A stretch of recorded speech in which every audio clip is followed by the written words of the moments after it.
अस्सलामुअलैकुम, very good morning, welcome to new Pakistan. मैं हूं आपके साथ अनवार खाबर। नाज़रीन, प्रोग्राम के आगाज़ में सबसे पहले बात करेंगे उस अफसोसनाक वाक़े के हवाले से जो लाहौर में भूख हड़ताली कैंप में शामिल पाकिस्तान तहरीक इंसाफ की खातून वर्कर ने थिएटर अदाकार ताहिर अंजुम को तशद्दुद का निशाना बना दिया। ताहिर अंजुम पंजाब असम्बली के बाहर से गुजर रहे थे तो PTI के भूख हड़ताली कैंप में शामिल खातून ने ताहिर अंजुम को थप्पड़ मारे, जिसके मनाजिर आप इस वक्त न्यूज़ की स्क्रीन पर भी मुलाहिजा कर रहे हैं। और कल पूरा ही दिन हमने देखा कि किस तरह से ये वीडियो सोशल मीडिया पर वायरल रही है। पाकिस्तान तहरीक इंसाफ की खातून वर्कर ने अदाकार के कपड़े भी फाड़ दिए। PTI वर्कर ने इल्ज़ाम लगाया है कि ताहिर अंजुम ने बानी PTI को दहशतगर्द कहा है। बाद अज़ा वहाँ पर मौजूद लोगों ने बड़ी ही मुश्किल से हमने देखा कि अदाकार को वहाँ से निकाला और तशद्दुद करने वाली जो PTI की खातून वर्कर हैं उनका नाम अनीला बताया जा रहा है, जबकि ताहिर अंजुम जो है वो मुस्लिम लीग नून कल्चर विंग पंजाब के सदर हैं।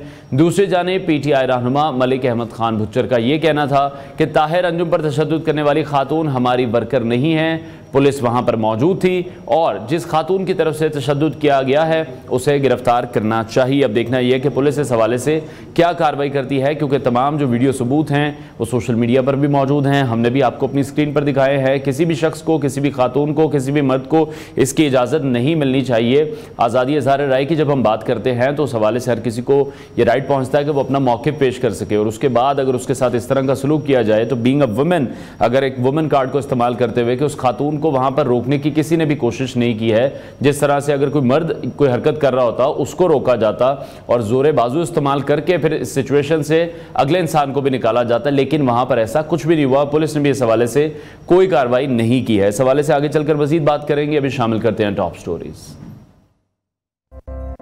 ग़िज़ाई आदात में छुपा सेहत का राज।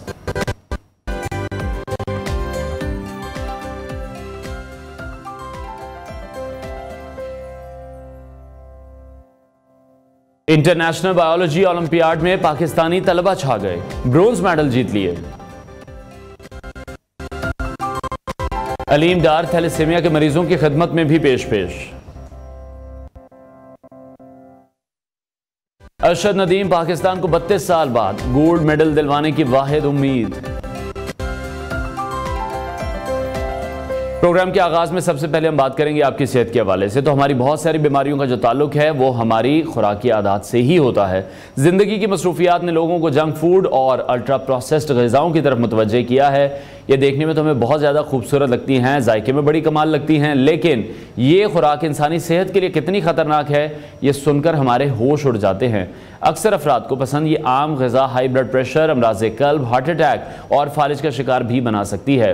अल्ट्रा प्रोसेस ग़िज़ाओं से दिल की शरियानों से जुड़े अमराज का ख़तरा भी बढ़ने लगा है। अल्ट्रा प्रोसेस ग़िज़ाएँ तैयारी के दौरान मुतअद्दिद बार प्रोसेस की जाती हैं और इनमें नमक, चीनी और दीगर मसनूई अज़्ज़ा की मिकदार काफ़ी ज़्यादा होती है, जबकि सेहत के लिए मुफीद ग़िज़ाई अज़्ज़ा जैसे हम फाइबर की बात करें तो उसकी मिकदार भी बहुत कम होती है।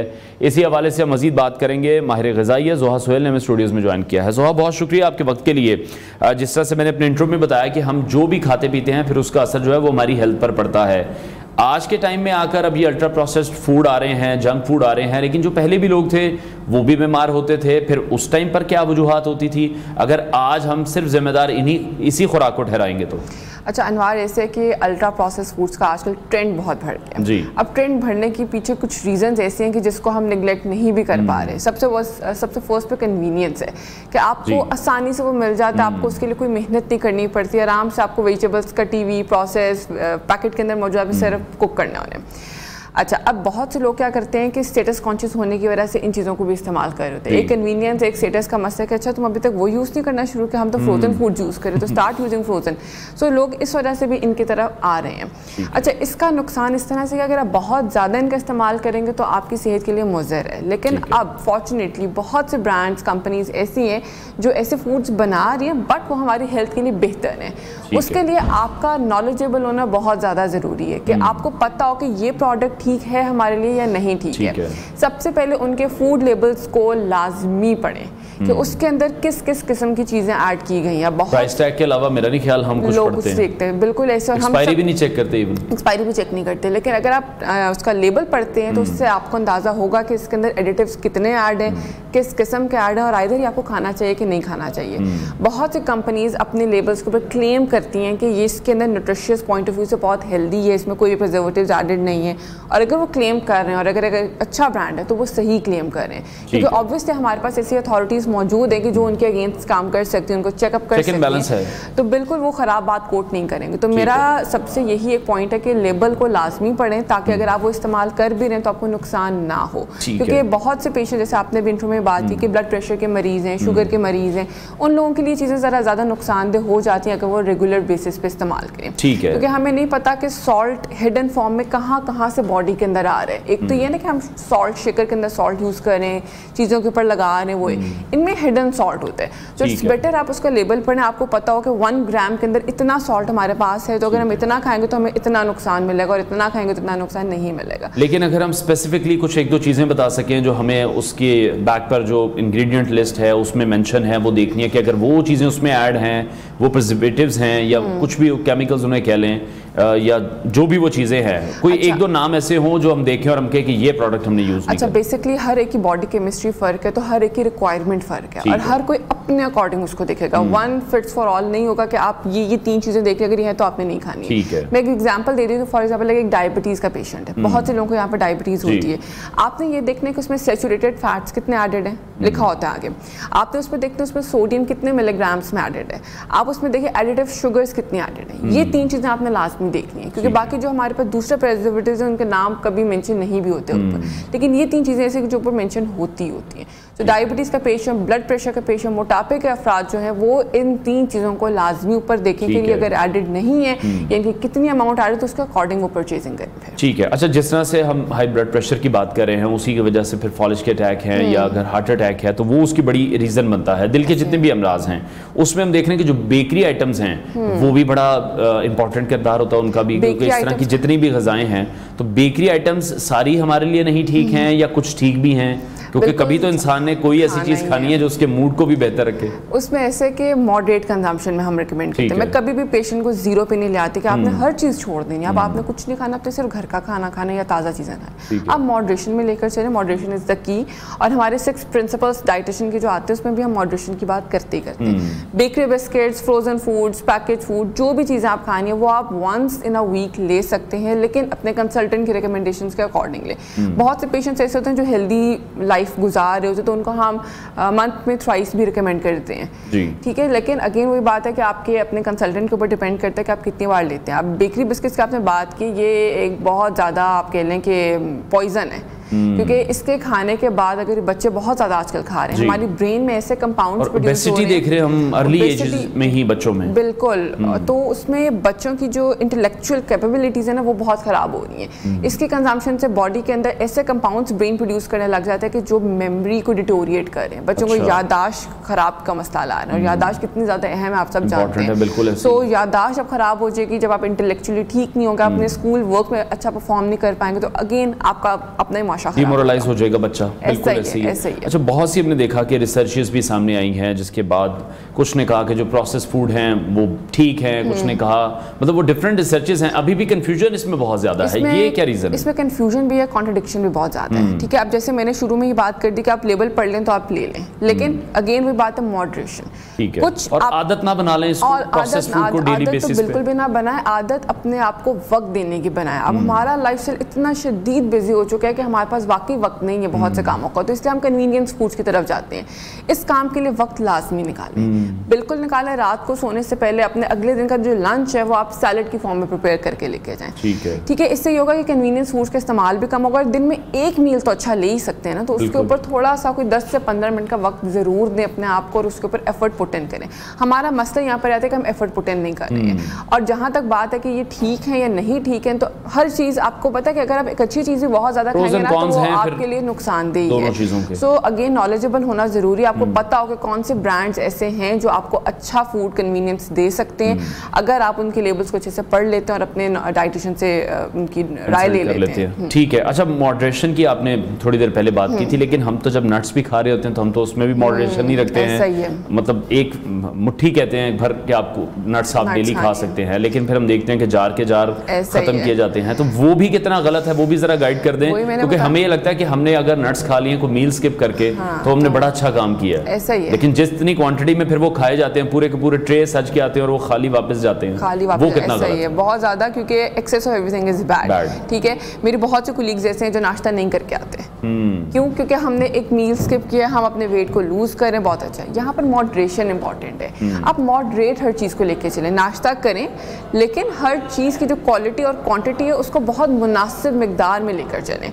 ठीक है, कभी भी किसी भी चीज को हद से ज्यादा इस्तेमाल कर लेना आपके लिए बहुत ज्यादा नुकसान है। अब नट्स की हमने जैसे बात की, नट्स का ज्यादा खा लेना आपके खून को पतला कर सकते हैं। तो आप ये देखें कि जो लोग बहुत शदीद ब्लड प्रेशर के मरीज़ हैं, जिनको कॉगलेंट्स लगते हैं, अगर वो बहुत ज़्यादा नट्स का इस्तेमाल कर ले तो उनके लिए कितना ज़्यादा नुकसान है कि हल्का सा कट लगने के बाद वहाँ से ऐसा खून बहेगा कि वो वहाँ पर दोबारा से बंद होना उसका मुश्किल हो जाता है। सो कभी भी किसी भी चीज़ को यूँ ना इस्तेमाल करें कि भाई ये हम ज़्यादा खाएँगे तो बहुत अच्छे है। अब एक छोटी सी एग्जाम्पल है कि बच्चों को जब हम लोग पाउडर्ड मिल्क दे रहे होते हैं तो बहुत से पेरेंट्स जो हैं वो उसकी कंसिस्टेंसी को मैनेज नहीं करते हैं कि हम पानी कम रखते हैं, दूध ज़्यादा डाल देते हैं, बच्चे को ज़्यादा न्यूट्रिशन मिलेगी। Totally wrong. बच्चे का अगर फॉर्मूला आप उसमें पाउडर ज़्यादा ऐड कर रहे हैं कि उसको न्यूट्रिशन अच्छी मिलेगी, तो वहाँ से उसका पेट डिस्ट्रक्ट हो जाएगा और वो उसको इनटॉलरेट हो जाएगा। सो कभी भी ये चीज़ ना सोचें कि हम ज़्यादा खाएंगे अच्छी चीज़ तो हमारी बॉडी अच्छा काम करेगी। बॉडी अच्छा काम नहीं करेगी, वो उसके अगेंस्ट काम करेगी। सो कभी भी मॉडरेशन को ना हिलाएं।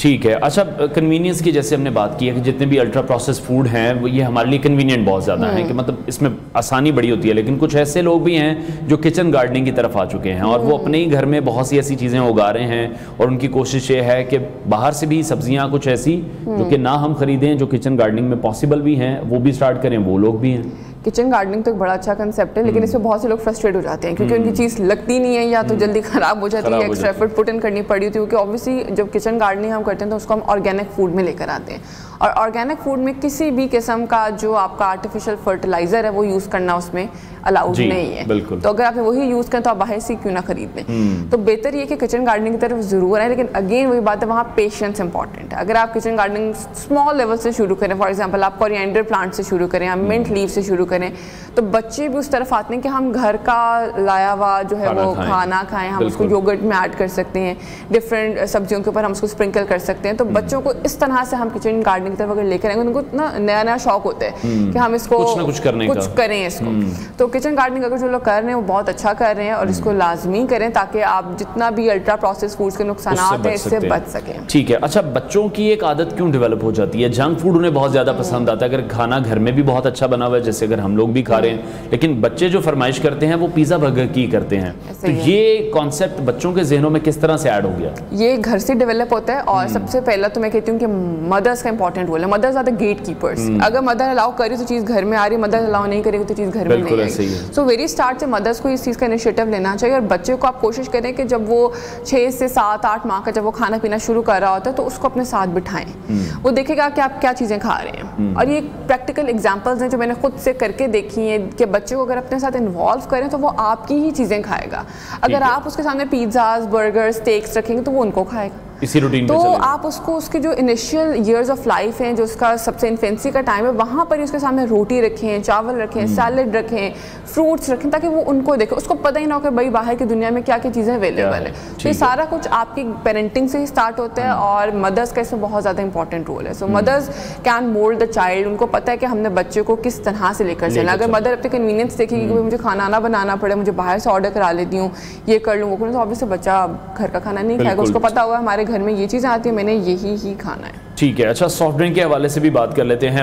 ऑब्वियसली अगेन के बच्चे बहुत ज़्यादा पीते हैं, बड़े भी बहुत ज़्यादा पीते हैं और उसकी वजह से भी अब आए रोज़ देखने में आ रहा है तो शुगर तो डेफिनेटली कि वो उसका कॉज बन ही रही है, लेकिन किडनी फेलियर के इश्यूज भी आ रहे हैं उसकी वजह से। बिल्कुल, इसमें एक हमारे पास फास्फोरस बहुत ज़्यादा हाई कंटेंट में मौजूद होता है जो नंबर 1 बोन्स के लिए बहुत ख़राब है। आपकी बोन्स खोखली हो जाती है, दांतों के लिए बोन्स के लिए ख़राब हो जाती हैं और किडनी के ऊपर ज़्यादा फास्फोरस का लोड अगर आएगा तो किडनी भी ख़राब हो सकती है। लेकिन इसका डायरेक्ट रोल इस तरह से नहीं बनेगा, इसका का रूल इस तरह से बनेगा कि आप कोक ज़्यादा अगर कंज्यूम कर रहे हैं और आपको ओबेसिटी अगर आ गई है और with obesity you have diabetes, so diabetes effect करेगी उसको। ठीक है। सो इनडायरेक्ट रोल है, लेकिन रोल बनता है, लेकिन आपकी टीथ हेल्थ, बोन हेल्थ को खराब कर देता होता है। और बहुत से घरों में आम प्रैक्टिस है, दूध सोडा बहुत पिया जाता है, बहुत से घरों में प्रैक्टिस होती है कि वो डिफरेंट ड्रिंक्स में इसको ऐड कर लेते हैं कार्बोनेटेड बनाने के लिए, यानी कि एक पीच जूस अच्छा खासा बनाया हुआ है, लेकिन उसमें व्हाइट सोडा ऐड कर देते हैं। फालसे में व्हाइट सोडा ऐड कर देते हैं। मुझे समझ ही नहीं आया कि ये किसी ने क्या किया फालसे के जूस के साथ। यही चीज है ना कि आप उसको सोडा क्यों बना रहे हो, उसका फ्रेश जूस का टेस्ट इतना अच्छा होता है कि आपको कुछ ऐड करने की जरूरत नहीं पड़ती।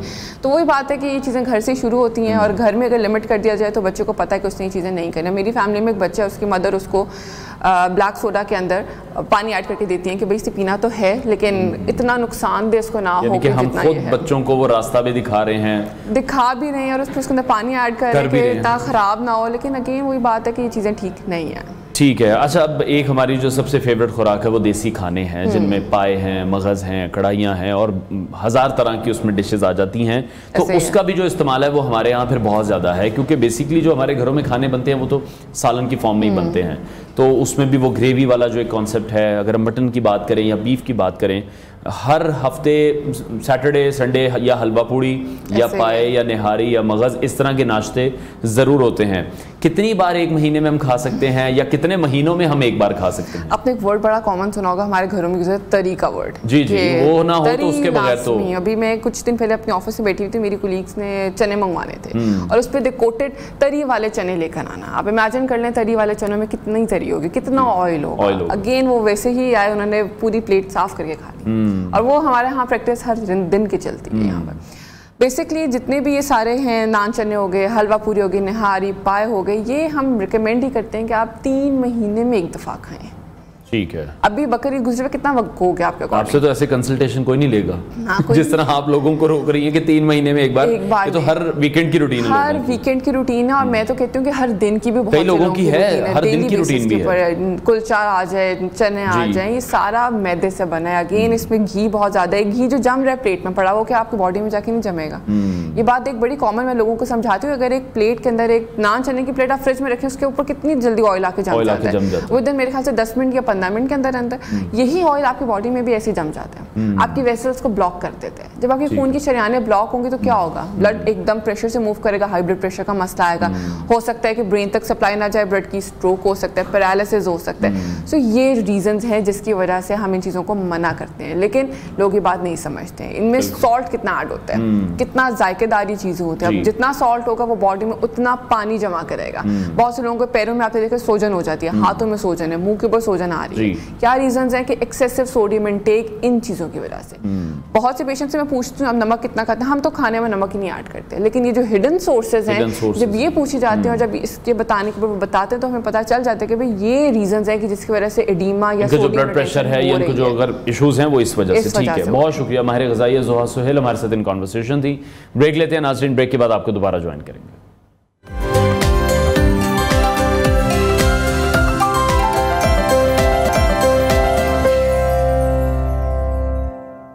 Welcome back to new Pakistan. नाज़रीन, एक हैरत अंगेज़ खबर मैं आपके साथ शेयर करने जा रहा हूं, क्योंकि जब मैंने ये खबर पढ़ी है और सुनी है तो मेरे लिए तो बहुत डिफरेंट थी, बड़ी इंटरेस्टिंग भी थी। आपके साथ भी हम शेयर ज़रूर करेंगे इस हवाले से।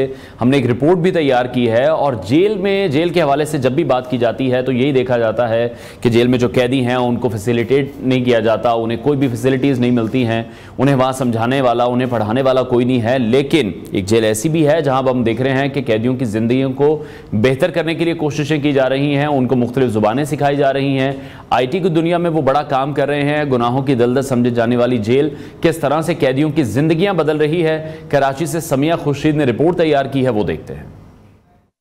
है मगर आज हम आपको दिखाएंगे कराची सेंट्रल जेल के अंदर की दुनिया। मुजरिम का ठिकाना जेल, जो अब कैदियों के लिए बन गई है दर्सगाह। अलखिदमत के ताउन से जेल की दुनिया में कैदी ना सिर्फ अंग्रेजी, चीनी, अरबी जुबानों पे अबूर हासिल कर रहे हैं, बल्कि IT की दुनिया से भी रोशनास हो रहे हैं। सीनियर सुपरिटेंडेंट जेल का कहना था, क्यों ना कुछ ऐसा किया जाए जिसमें अनमेट्स की सजाएं जज़ा में बदल जाएं और उनको जेल के अंदर एक ऐसी दुनिया दी जाए जिसमें वो जुर्म की दुनिया से दूर हो सके। हमने सोचा क्यों ना कुछ इस तरह का किया जाए जिससे हमारे जो इनमेट्स हैं उनकी सज़ा जज़ा में कन्वर्ट हो, जो अपने लिए, अपनी फैमिलीज़ के लिए और पूरे पाकिस्तान के लिए कारआमद शहरी के तौर पे अपने आप को प्रूव करें जब वो यहाँ पे हैं अनसाइड। जेल की दुनिया और कैद का तस्वुर किसी को खौफ दिलाने के लिए काफी है, मगर 302 के केस में लाए गए नवीद इस वक्त अपनी कैद के वक्त को कारआमद बनाने के लिए मुख्तलिफ जुबानें और ग्राफिक्स सीख रहे हैं। उनका कहना है ये जेल नहीं इस्लाही दुनिया है, बल्कि मुझे बाहर की दुनिया से बेहतर जेल की दुनिया लगी। मैं यहाँ पे कहते हैं एक 302 के केस में आया हूँ जो एक हादसाती तौर पे हो गया।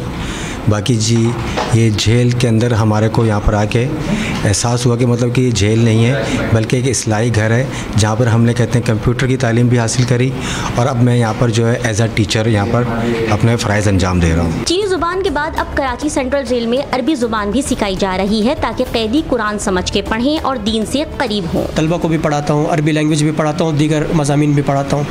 उनमें और इनमें फ़र्क मैंने ये महसूस किया है कि वो तलबा दिलचस्पी तो लेते हैं लेकिन उस अंदाज से दिलचस्पी नहीं ले पाते।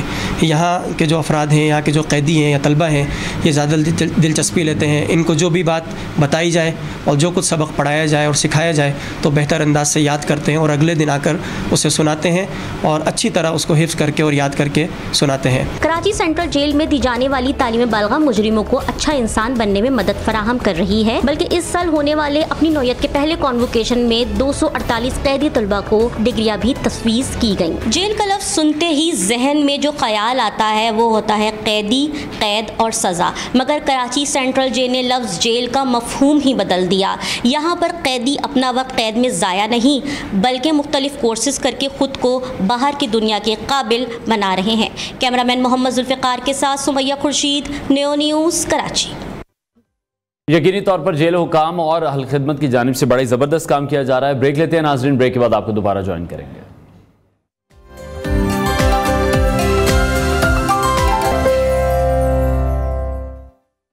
Welcome back to new Pakistan. नाज़रीन, डेली बेसिस पर हमारी ये कोशिश होती है कि हमारे जो भी तलबा हैं, हमारे जो भी स्पोर्ट्समैन हैं, उनकी जो भी अचीवमेंट है वो हम आपके साथ ज़रूर शेयर करें जो कि बैरून मुल्क जाते हैं और फिर पाकिस्तान का नाम रोशन करते हैं। गुज़श्ता हफ्ते 2 पाकिस्तानी तलबा ने आस्ताना काज़ाकिस्तान में इंटरनेशनल बायोलॉजी ओलंपियाड में 2 कांसी के तमगे जीते थे। पाकिस्तानी टीम ने STEM करियर प्रोग्राम के ज़ेर एहतमाम ओलंपियाड में हिस्सा लिया जो कि Higher Education Commission of Pakistan और पाकिस्तान इंस्टीट्यूट ऑफ इंजीनियरिंग और अप्लाइड साइंसेस का मुश्तरका प्रोग्राम है। कराची से जोहा आसिफ और मीरपुर माथेलो से सोबहान सफदर ने पाकिस्तान के लिए कांसी का तमगा जीता है। हयातियात की टीम को डॉक्टर अस्मा इमरान और डॉक्टर आमिर अली ने पाकिस्तान एटॉमिक एनर्जी कमीशन के इदारे National Institute of Biotechnology and Genetic Engineering Faisalabad से तरबियत दी जो कि Pakistan Institute of Engineering and Applied Science University Islamabad का एक कॉलेज भी है। Pakistan Institute of Engineering and Applied Science हर साल स्टीम करियर प्रोग्राम के तहत नेशनल साइंस टैलेंट मुकाबले का इनेकाद भी करता है और मुंतखब होने वाले तलबा को बैनुल अक़वामी साइंस ओलंपियाड्स में शिरकत के लिए मज़ीद तरबियत भी जाती है। इंटरनेशनल बायोलॉजी ओलंपियाड में कांसी के तमगे जीतने वाले दोनों मेडलिस्ट इस वक्त हमारे साथ मौजूद हैं। उनसे आपकी मजीद भी बात करवाते हैं। सुबहान सफदर और जोहा आसिफ ने हमें ज्वाइन किया है। सुबहान और जोहा, आप दोनों का बहुत बहुत शुक्रिया। सबसे पहले आप दोनों को बहुत मुबारकबाद। सुबहान, मैं आपसे गुफ्तगू का आगाज़ करता हूँ। इस मुकाबले के बारे में थोड़ी सी तफसील हमारे से पहले शेयर कीजिएगा। जी, ये मुकाबला हर साल कंडक्ट किया जाता है इंटरनेशनली और हर साल ये एक मुख्तलिफ मुल्क में कंडक्ट किया जाता है। इस साल ये मुकाबला कज़ाकिस्तान में मुनक्किद किया गया और इसके लिए पाकिस्तान की टीम जो थी वो तैयार की गई जिसके अंदर मैं और जोहा शामिल थे। ठीक है जोहा, आप ये बताइएगा कि आप दोनों का इस मुकाबले में इंतखाब किस तरह से किया गया है, क्या ये प्रोसेस है, कहाँ से तैयारी होती है, कितना टफ कंपटीशन है ये? पूरे पाकिस्तान से हर साल हमारा टेस्ट लेता है, स्टेम का जो टेस्ट होता है नेशनल साइंस टैलेंट कॉन्टेस्ट, जिसमें हर जगह से बच्चे पेपर देते हैं। उससे 50 बच्चे चूज होते हैं हर सब्जेक्ट में, जैसे बायोलॉजी में और केमिस्ट्री में और फिजिक्स में और मैथ्स में। हर ओलंपियाड के लिए 50 टॉप 50 चूज होते हैं और फिर टॉप 50 के बाद हमारे कैंप्स होते हैं अलग अलग यूनिवर्सिटीज में जिधर वो हमें तैयारी करवाते हैं उनकी, और उससे और बच्चे कम करते जाते हैं और टीम सेलेक्ट होती है। ठीक है। अच्छा सुबहान, आप ये बताइएगा कौन कौन से ममालिक के तलबा ने इसमें हिस्सा लिया था? और तकरीबन हर साल ही मेरा ख्याल आप लोग जा रहे हैं, जो टीम्स बनाई जाती हैं पाकिस्तान की तरफ से, वहाँ पर बहुत से दुनिया के लोग भी वहाँ पर आते हैं, तो किसी से दोस्ती भी हुई वहाँ पर? जी बिल्कुल। इन बायोलॉजी के मुकाबले में दुनिया के 80 मुख्तलिफ ममालिक से बच्चे जो हैं उन्होंने शिरकत की और वहाँ पे जो भी मुल्क आप जिसका भी नाम लें वो वहाँ पे शामिल ही होते हैं। और जी वहाँ पे बहुत से लोगों से मुलाकात होती है, मुख्तलिफ मुल्कों से आप दोस्त बनाते हो और आप जो है वो आपको पता लगता है कि दुनिया में क्या चल रहा है, कि दुनिया किस तरफ जा रही है, एक्सपोजर बहुत मिलता है और इसी तरह आपके जो है वो इंटरनेशनल ताल्लुकात भी बनते हैं। ठीक है। अच्छा जोहा, आप ये बताइएगा कि कोई भी अगर पाकिस्तानी तालिब इल्म है इस मुकाबले में अगले साल अगर वो पार्टिसिपेट करना चाहता है तो क्या इसका प्रोसीजर होता है, कैसी इसकी तैयारी है? तैयारी के लिए आपको ऑनलाइन बहुत सारी रिसोर्सेज मिल जाएंगी और हमारा अपना टेस्ट तो हमारे सिलेबस में से होता है बायोलॉजी के और केमिस्ट्री के, और आप कहीं से भी तैयारी कर सकते हैं। आप ऑनलाइन टेस्ट के लिए साइन अप करें और किसी भी शहर में जाके आप पेपर दे के आ जाएं। ठीक है। और सुभान आप ये बताइएगा कि जिस तरह से इस बार हम कांसी के तमगे जीते हैं, आपको क्या लग रहा है कि पाकिस्तान की जो टीम हर साल पाकिस्तान को रिप्रेजेंट करती है, हम ये पोटेंशियल रखते हैं कि हम गोल्ड मेडल तक भी जाएंगे, उस मरहले तक भी हम पहुंचेंगे? आप दोनों ने बड़ा ज़बरदस्त काम किया है, बड़ी अच्छी अचीवमेंट है ये। जी बिल्कुल, इंशाल्लाह पाकिस्तान गोल्ड की तरफ काफ़ी तेज़ी से जा रहा है और हमारी टीम्स की जो परफॉर्मेंस है ओवर द ईयर्स वो बहुत बेहतर होती जा रही है और हमारा यही ट्रेनिंग प्रोसेस जो है वो भी ऑप्टिमाइज होता जा रहा है ओवर द ईयर्स। तो इंशाल्लाह पाकिस्तान जल्द गोल्ड लेके आएगा इंशाल्लाह। ठीक है। अच्छा, मैं ये ज़रूर चाहूँगा कि जो आपकी टीम के मेंबर्स थे जिन्होंने आपको सारा गाइड किया है, पढ़ाया है, उस हवाले से भी हमें थोड़ा बताइएगा, डॉक्टर अस्मा इमरान और डॉक्टर आमिर अली के हवाले से। जी जोहा, आप हमें सुन पा रही हैं? डॉक्टर अस्मा जी जी जी जी कंटिन्यू कीजिएगा। डॉक्टर अस्मा और डॉक्टर आमिर उन्होंने हमारी पूरी तैयारी करवाई, हमारा एक पूरा सिलेबस सेट किया कि हमें ये प्रैक्टिकल प्रैक्टिस करना है या थ्योरी के लिए हमें क्या क्या पढ़ना चाहिए, हमारे ऑनलाइन कैंप, और हमने बहुत सारे प्रैक्टिस पेपर्स किए समझाने के लिए, सब वो करने के लिए बायोकेमिस्ट्री में जहाँ हम यूनिवर्सिटी में थे। ठीक है। अच्छा सुभान, ये जो STEM करियर प्रोग्राम है ये क्या है? स्टेम करियर प्रोग्राम जो है वो HEC और प्यास, जैसे कि आपने बताया, उनका एक जॉइंट वेंचर है और वो इस तरह के प्रोग्राम्स कंडक्ट करवाते हैं जिसके अंदर स्टूडेंट्स को वो टैलेंट जो है स्टूडेंट्स में वो ढूंढते हैं थ्रू कॉम्पिटिशन्स लाइक NSTC और फिर यही इंटरनेशनल टीम्स प्रिपेयर होती हैं। उनके और भी बहुत से प्रोजेक्ट्स हैं, रोबोटिक्स के प्रोजेक्ट्स हैं, काफ़ी सारे हैं और वो जो है इस सारे प्रोसेस को कोऑर्डिनेट करते हैं और हमारी जो है वो इसके अंदर तैयारी करवाते हैं। ठीक है। और सुभान, क्या तरीक़ेकार है, किस तरह से आप लोगों की भी फिर सिलेक्शन होती है? जी, सिलेक्शन के लिए एक स्क्रीनिंग टेस्ट होता है नेशन वाइड जिसका नाम है national science talent contest NSTC। इसकी आप रजिस्ट्रेशन ऑनलाइन करवा सकते हैं और रजिस्ट्रेशन अराउंड जनवरी फरवरी जो है वो क्लोज होती हैं, उससे पहले आप रजिस्ट्रेशन करवा सकते हैं और टेस्ट जो है वो गर्मियों की छुट्टियों से थोड़ा पहले जो है कंडक्ट होता है और इस टेस्ट के अंदर बाय सिलेक्शन जो है वो आप आगे शॉर्ट लिस्टिंग प्रोसेस में एंटर होते हैं। ठीक है। जोहा में बताइएगा फिर फ्यूचर प्लान्स अब आपके क्या हैं, इतनी बड़ी अचीवमेंट आपको मिली है? फ्यूचर में तो मुझे रिसर्च करने का बहुत शौक है, बायोलॉजी में ही, इसी सब्जेक्ट में, और मैं चाहती हूँ कि मैं या न्यूरो साइंस में या ऐसी किसी जगह रिसर्च कर सकूँ ताकि I can do something for the world. ठीक है। और सुभान, आपके क्या प्लान्स हैं? मेरे प्लान्स मेडिसिन में है क्योंकि बायोलॉजी पैशन है, इसी वजह से इसी सब्जेक्ट के अंदर पार्टिसिपेट किया था और मैं चाहता हूँ कि मैं डॉक्टर बन के जो है वही दुनिया की मदद कर सकूँ। ठीक है। अच्छा, जिस तरह से आपने मेडिसिन की भी बात की है, लेकिन हम ये देखते हैं कि बड़ा ड्राई एक टॉपिक है ये, तो किस तरह से फिर अपने आप को एनर्जेटिक रखने के लिए भी फिर और कुछ क्या करते हैं?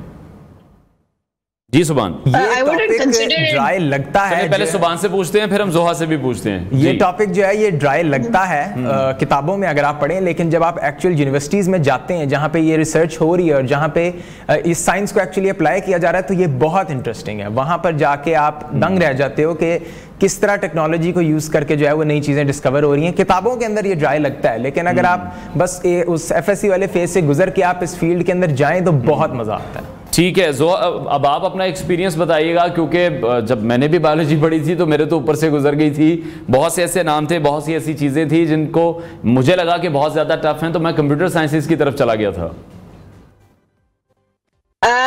यही बात है कि अगर नाम और वो तो बिल्कुल बिगिनिंग वाला स्टेज होता है, जब आप जाके रिसर्च करने लगते हो और आपको पता चलता है कि आप क्या क्या कर सकते हो इस सब्जेक्ट के अंदर और क्या क्या हो रहा है दुनिया में, तो आपकी बिल्कुल ही व्यू चेंज हो जाता है सब्जेक्ट के बारे में। इंतहाई इंटरेस्टिंग ऑल द स्टोरीज, और जो हमारे पास अब हम अचीवमेंट्स कर सकते हैं, जो हम लोगों की मदद कर सकते हैं इसी तरह रिसर्च के साथ, इट्स अमेजिंग। ठीक है, तो सुभान जो बच्चे भी आप लोगों को भी देख रहे हैं, और जाहिर बात है कि इतनी अच्छी अचीवमेंट आप लोगों के पास है, तो प्लेटफॉर्म बड़ा ज़बरदस्त आप लोगों को मिल गया, तो उन्हें कोई टिप देना चाहेंगे, गाइड करना चाहेंगे बच्चों को? उनको मैं यही टिप दूंगा कि इस तरह के जो कॉम्पिटिशंस होते हैं, इसकी ऑनलाइन इन्फॉर्मेशन अवेलेबल होती हैं, इस तरह की को करिकुलर एक्टिविटीज़ में ज़रूर हिस्सा लें। मतलब जो आपके मैट्रिक FSC के एग्जाम्स हैं उनको भी प्रायोरिटी दें, लेकिन इस तरह की जो एक्स्ट्रा एक्टिविटीज़ हैं उनमें ज़रूर पार्टिसिपेट करें, क्योंकि ये बहुत रिवॉर्डिंग होती हैं और इससे आपको एक्सपोजर बहुत मिलता है जो कि आपको ज़िंदगी में बहुत मदद देगा। ठीक है, बहुत शुक्रिया सुभान सफदर और जोहा आसिफ हमारे साथ इन कॉन्वर्सेशन थे नाजरीन, और बेस्ट विशेज़ हैं हमारी तरफ से, टीम नियो की तरफ से आपके लिए बहुत ज़्यादा बेस्ट विशेज़ हैं कि आप जो भी कर रहे हैं वो बड़े ज़बरदस्त तरीके से मज़ीद भी करते रहें। आगे बढ़ते हैं नाजरीन, और एक एथलीट की बात करते हैं जो जिन पर तमाम नज़रें पूरी दुनिया से ही मरकूज़ हैं, पाकिस्तान से भी मरकूज़ हैं, और एक एथलीट के लिए किसी भी बड़े इवेंट में बेहतरीन कारकर्दगी दिखाने की जो उम्मीद है वो बड़ी आम सी बात होती है। लेकिन अगर इसके साथ साथ 3 दहाइयों से ज़्यादा अरसे से गोल्ड मेडल का इंतज़ार भी जुड़ जाए तो फिर कुछ अलग सा दबाव भी सामने आता है। जी हाँ, पेरिस ओलंपिक्स में पाकिस्तान की नुमाइंदगी करने वाले जेवलिन थ्रोअर अरशद नदीम को भी इस बात का बखूबी इदराक है कि उन्हें 32 साल बाद ओलंपिक्स में पाकिस्तान के लिए गोल्ड मेडल जीतने की वाहिद उम्मीद समझा जा रहा है। 2024 के ओलंपिक्स मुकाबलों में पाकिस्तान का 7 रुकनी दस्ता शिरकत कर रहा है, लेकिन इनमें से अरशद नदीम को ही उनकी कारकर्दगी की वजह से मेडल का दावेदार समझा जा रहा है। अगरचे ये अरशद नदीम और पाकिस्तान के लिए पेरिस ओलंपिक्स में गोल्ड मेडल जीतने का एक बड़ा ज़बरदस्त मौका है, लेकिन इस मुकाबले में हम देख रहे हैं कि उनके जो रिवायती हरीफ हैं इंडिया से जिनका ताल्लुक है, नीरज चोपड़ा, वो भी होंगे जिन्होंने टोक्यो ओलंपिक्स में इंडिया को गोल्ड मेडल जितवाया था। पेरिस ओलंपिक्स की वेबसाइट पर अरशद नदीम व मुकाबला नीरज चोपड़ा को 5 बड़े मुकाबलों में भी शुमार किया गया है, और उसकी वजूहात में एक ये भी है कि पाकिस्तान और इंडिया का जब भी कहीं ना कहीं मुकाबला होता है तो वो सबकी नज़रों में ज़रूर होता है। और कहा यह गया है कि पेरिस 2024 दोनों के लिए ही दुनिया का अजीम जेवलिन थ्रोअर बनने का मौका है। एक इंपॉर्टेंट बात यह भी है कि अरशद नदीम जनूबी एशिया के पहले और वाहिद एथलीट हैं जिनके पास 90 मीटर से ज़्यादा फासले तक जेवलिन फेंकने का एजाज़ भी है, जबकि नीरज चोपड़ा भी अभी तक 90 मीटर का हदफ अबूर नहीं कर सके हैं। अरशद ने यह एजाज़ 2022 के दौलत मुश्तरका खेलों में हासिल किया था, ताहम 2023 में एथलेटिक्स के आलमी मुकाबलों में अरशद और नीरज चोपड़ा जब मद्दे मुकाबिल आए तो अरशद कॉमनवेल्थ गेम्स जैसी कारकर्दगी अनफॉर्चुनेटली नहीं दोहरा सके थे और नीरज को तलाई और उन्हें चांदी का तमगा मिला था। पेरिस ओलंपिक्स में जेवलिन थ्रो मुकाबलों का जो इब्तदाई क्वालिफिकेशन राउंड है वो 6 अगस्त को, जबकि फाइनल 8 अगस्त को मुनक्किद होने जा रहा है। नियो पाकिस्तान और हमारी जो पूरी टीम है उनकी तरफ से अरशद नदीम के लिए भी नेक तमन्नाएं हैं और उम्मीद है कि वो ओलंपिक्स में पाकिस्तान के लिए गोल्ड मेडल जीत के आएंगे। और जो पूरा 7 रुकनी दस्ता है, अरशद नदीम के अलावा भी जो 6 लोग हैं उनके लिए भी हमारी नेक तमन्नाएं हैं, वो भी बड़ी मेहनत करके गए हैं और हम ये दुआ करते हैं कि पाकिस्तान ओलंपिक्स में बड़ा ज़बरदस्त परफॉर्म करे और पाकिस्तान के लिए जो गोल्ड मेडल है वो ज़रूर जीत के लाए। लेकिन इसमें एक बात अनफॉर्चुनेट यहाँ पर मैं ज़रूर कहना चाहूँगा कि हम 25 से 26 करोड़ की आवाम का मुल्क है इस वक्त और सिर्फ 7 लोग ऐसे हैं जो कि ओलंपिक्स में गए हैं रिप्रेजेंट करने पाकिस्तान को। तो शायद हुकूमत को इस बारे में भी सोचना चाहिए कि जो दीगर खेल हैं जो कि ओलंपिक्स में जाते हैं, हमारे जितने भी स्पोर्ट्समैन हैं उनको भी पजीराई हमें करनी चाहिए, उनका ख्याल भी रखना चाहिए, उनके लिए भी जो डिफरेंट कैंप्स हैं उनका इनेकाद करना चाहिए। एक प्रॉपर प्लेटफॉर्म होना चाहिए इन तमाम लोगों के लिए भी अपनी सलाहियतों को ये निखार सकें, क्योंकि अरशद नदीम को भी हमने देखा कि फैसिलिटीज़ नहीं मिलती थी जिसकी बिना पर वो हमें गिले शिकवे करते भी दिखाई देते थे। उसके बावजूद भी बड़ी ज़बरदस्त परफॉर्मेंस का मुजाहरा उन्होंने हमेशा हर ही इवेंट में किया है। तो अब हुकूमती सरपरस्ती की ज़रूरत है इन तमाम खेलों के लिए भी। आगे बढ़ते हैं और एक और इंटरेस्टिंग फैक्ट आपके साथ शेयर करते हैं। 3 जून को आसमान पर 6 सैयारों को एक कतार में देखा गया था। अगर आप उससे महरूम रह गए थे तो अभी आपको दूसरा मौका मिलने जा रहा है। जी हाँ, अगस्त में एक बार फिर से 6 सैयारों को एक वक्त में आसमान पर देखने का मौका आपको मिलेगा। 24 अगस्त को इन सैयारों का नज़ारा एक बार फिर से मुमकिन होगा, जिस दौरान अतारत, ज़हल, मुश्तरी और मरीख को दूरबीन के बगैर देखना भी मुमकिन होगा, जबकि नेपच्यून और यूरेनस को देखने के लिए दूरबीन की ज़रूरत होगी। इन सैयारों में सबसे पहले ज़हल नज़र आएगा, जिसके बाद नेपच्यून, यूरेनस, मुश्तरी और मरीख रात गुजारने के साथ साथ उफ़क़ पर नमूदार होंगे। सबसे आखिर में अतारत का नज़ारा होगा जो सूरज तलू होने से 30 मिनट पहले नज़र आएगा। ये सब सैयारे लगभग एक सीधी लकीर में हमें नज़र आएंगे और इसके लिए प्लैनेट परेड की इस्तेमाल की जाती है। दुनिया भर में ये नज़ारा करना हमारे लिए पॉसिबल होगा। ये रवां साल तीसरा मौका ऐसा है जब एक वक्त में मुतअद्दिद सैयारों को देखने का मौका मिलेगा। इससे पहले अप्रैल में सूरज ग्रहण के मौके पर भी चंद सैयारे आसमान पर नजर आए थे, जबकि दूसरी बार 3 जून को प्लैनेट परेड हुई थी। अगस्त में 6 सैयारों की ये कतार है जो कि दुनिया के मुख्तलिफ ममालिक में एक हफ्ते तक हवा नजर आएगी। सैयारे सूरज के गिर्द अपने अपने मदारों में गर्दिश कर रहे हैं और हर सैयारे को सूरज के गिर्द अपना चक्कर मुकम्मल करने के लिए मुख्तलिफ दौरानिया ही दरकार होता है। यही वजह है कि सैयारे एक साथ ऐसे मकाम पर पहुंच गए हैं जहां से वो ज़मीन के उफक पर एक ही कतार में देखे जा सकते हैं और ये सैयारे एक दूसरे से लाखों मील के फासले पर हैं जो हमें एक कतार में नजर आएंगे।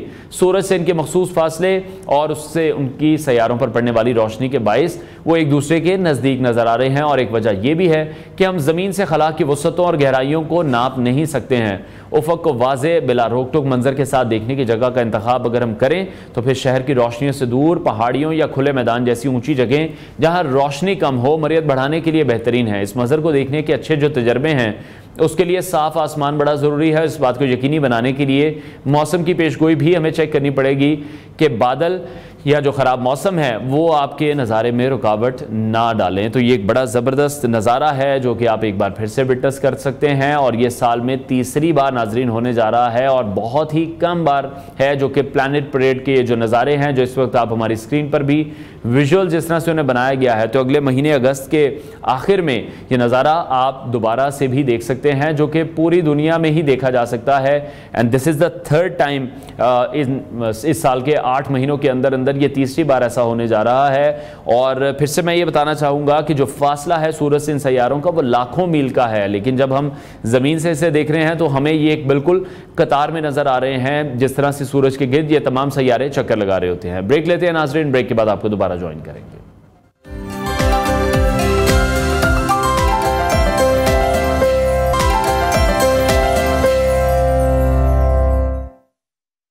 Welcome back to new Pakistan. वफाकी हुकूमत की जानिब से गैर तसल्ली बख्श कारकर्दगी पर 6 सरकारी बिजली तकसीम कार कंपनीज के बोर्ड तहलील करके नए बोर्ड तश्कील दे दिए गए हैं। पावर डिवीजन ने वफाकी काबीना के फैसले पर अमल दरामद करते हुए नोटिफिकेशंस भी जारी कर दिए हैं। वफाकी हुकूमत ने कुल 11 में से 6 सरकारी बिजली तकसीम कार कंपनियों Faisalabad Electric Supply Company FESCO, Islamabad Electric Supply Company IESCO, Multan Electric Power Company MEPCO, Lahore Electric Supply Company LESCO और Peshawar Electric Supply Company PESCO और Hazara Electric Supply Company HESCO के नए बोर्ड तश्कील दे दिए हैं। ताहम हुक्म इम्तना की वजह से फिलहाल गुजरांवाला इलेक्ट्रिक पावर कंपनी, गेपको, Tribal Areas Electricity Supply Company और Quetta Electric Supply Company boards की तहलील रोक दी गई है। इस हवाले से वफाकी हुकूमत ने सरकारी मलकियती इदारों के बोर्ड्स की तहलील में जो हायल कानूनी पेचीदगियां थी उनको दूर करने के लिए कानून में भी तरामीम की हैं, जिसके बाद बोर्ड्स तहलील करने की राह हमवार हुई है। वफाकी काबीना ने 24 जून को 9 डिस्कोस के नए बोर्ड्स तश्कील देने की मंजूरी दी थी। ताहम वज़ीर आज़म ने हैदराबाद और सखर इलेक्ट्रिक सप्लाई कंपनीज के बोर्ड्स की तश्कील नौ का मामला रोक दिया था। दूसरी जानिब IMF हुकाम ने टैक्स वसूलियाँ तसल्ली बख्श न होने पर मिनी बजट का खदशा जाहिर कर दिया है, जबकि ज़राए IMF ने हुकूमत की तब्दीली के कयास आराइयों पर तबसरे से गुरेज करते हुए यह कहा है कि IMF सियासी मामलात पर कोई तबसरा नहीं करता। उनका यह कहना था कि पाकिस्तान को सियासी चैलेंजेस से निपटने के लिए अपने तौर पर ही इकदाम करने होंगे। IMF ज़राए का अब यह भी कहना है कि हुकूमत पाकिस्तान को कोई भी ऐसा कदम नहीं उठाना जिससे बजट के अहदाफ मुतासिर हों। डॉलर की बात करें तो डॉलर की कीमत का जो तयन है वो मार्केट का अख्तियार होना चाहिए। IMF ज़राए ने इस बात का एतराफ़ किया है कि हुकूमत महंगाई से निपटने के लिए भी इकदाम करती दिखाई दे रही है और हुकूमत टैक्स मशीनरी की इस्तादाद बढ़ाने की कोशिश भी कर रही है। ज़राए IMF के मुताबिक हर शोबे को टैक्स में बेहतरी लाने के लिए किरदार अदा करना पड़ेगा और नए IMF पैकेज की किस्तें जारी करने की टाइमलाइन भी तैयार की जा रही हैं। उन्होंने मजीद कहा कि IPPs के साथ किए गए मुआहदों से इक्तिसादी मुश्किलात भी पैदा हो रही हैं। इसी तमाम सूरत हाल पर हम बात करेंगे। माहिर मईशियत डॉक्टर शाहिद हसन सिद्दीकी साहब ने हमें ज्वाइन किया है। डॉक्टर साहब बहुत शुक्रिया आपके वक्त के लिए। जो फैसला लिया गया है बिजली की तकसीमकार कंपनीज के हवाले से, आपको लगता है इससे कुछ डिफरेंस आएगा? उनकी जो परफॉर्मेंसेज है उससे हुकूमत नाखुश थी? ये ऐसे फैसले माजी में भी किए जाते रहे हैं, मगर बुनियादी बात तो ये है कि जो बिजली की चोरी हो रही है उसको रोकने की हुकूमत ने क्या किया, वो तो उसके अलावा जो बिलों की अदम अदायगी हो रही है उसको रोकने के लिए क्या किया। तीसरी बात ये थी कि बिजलियों के जो नर्ख ज़्यादा हैं उसकी अहम वजह वज़ीर आज़म साहब ने खुद बता दी कि FBR टैक्सों की मद में 15,000 अरब रुपया सालाना कम वसूल कर रहा है। ये तो वज़ीर आज़म कह रहे हैं, मैं तो नहीं कह रहा, मेरी फिगर तो उससे ज़्यादा है। सवाल ये पैदा होता है कि ये जो 15,000 अरब रुपया है इसकी कोई बात करने के लिए तैयार क्यों नहीं है। मैं एक बात पूछना चाहता हूँ ना, बिजली की चोरी जो है निगरान हुकूमत ने बड़ा शोर मचाया कि जनाब ये मीटर काट देंगे, ये कर देंगे, वो क्या हुआ सारा? वो जो बिलों की अदायगी नहीं हो रही उसका क्या हुआ? तो जब तक हम अपने अशराफिया की मईशत को पीछा नहीं छुड़ाएंगे, ये जो बहन लीपा पोती है, माजी में मुतअद्दिद मरतबा बोर्ड तब्दील किए गए हैं, क्या बेहतरी आ गई? निगरान हुकूमत ने बहुत शोर किया था, क्या तब्दीली आ गई? तो मैं इसको लीपा पोती समझता हूँ। ठीक है, तो डॉक्टर साहब आप किस तरह से देख रहे हैं बिजली चोरी की? जैसे आप बात कर रहे हैं, ट्रांसमिशन लाइन की अगर हम बात करें, लाइन लॉसेस की बात करें, और सबसे बड़ी जो प्रॉब्लम है जिसकी निशानदेही IMF भी कर रहा है कि IPPs के साथ जो मुआहदे हैं उसकी वजह से पाकिस्तान की इकॉनमी पर, पाकिस्तान के जो लोग हैं उन पर बहुत ज़्यादा बर्डन है। IPPs वाले मामले को भी नहीं देखा जा रहा। देखिए, ये बहुत संगीन मामला है। मुझे ये बताया जाए कि ये मसला 2018 में इंतहाई संगीन सूरत इख्तियार किया गया था, 2018-19 में, और उस वक्त मैंने कहा था इसका वाहिद हल ये जो पाकिस्तानी ओनर्स हैं इसके, उनका नाम ECL में डाल दें और उसके बाद उनसे उनके टैक्सेस के जो मामलात हैं वो खोल दें, उन्होंने जो कर्जे माफ़ कराएं वो कर दें, फिर उनको टेबल पे बुलाएं, वो फ़ौरन सरेंडर कर देंगे। इमरान खान ने कहा था कि जी मैं 800 अरब रुपया कमी करा दूंगा, जो है वो इनसे मुज़ाकरात करके, लेकिन जो उनके साथ लोग थे वो उन्होंने भी इमरान खान पर असरअंदाज हुए। इमरान खान ने खुद भी ये फैसला बदल दिया। तो मैं ये पूछना चाहता हूँ कि इस वक्त ये जो एजाज गौहर साहब की सरबराही में सियासतदान कूद पड़े हैं, माहिरीन कूद पड़े हैं, IPPs, मैं उनको पूछना चाहता हूँ कि वो चाहते क्या हैं? उनका सजेशन ये है कि आप अदालत में चले जाएं, सुप्रीम कोर्ट में।